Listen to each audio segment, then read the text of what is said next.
این خانه است که صادق جان آرتیخوف تا لحظه به روسیه رفتنش در اینجا به وای رسیده است. او همراه با برادرانش سالهای 90 عصر گذشته از شهر قرغنتیپه به اینجا کوچیده آمدند و او در اینجا در این کوچه به وای رسیده است. شهر قرغنتیپه 97 آمدگی، با فکرم 97 کوچیده آمدگی همین پختاباد پس همین جایده.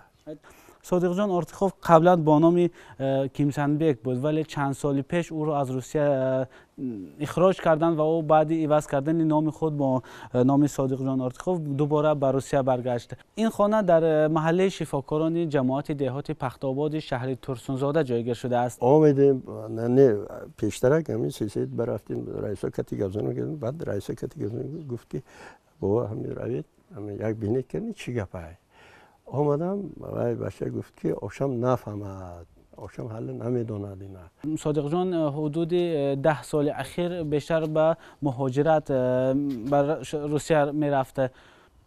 اونجا آمدم بعد 3 روز اونجا آمدگی پس من آمدم انا صحبت کردم گفت که اکا گفتین تهمت اکم ده تهمت کرد این کارده و چیز ارالش نشدگی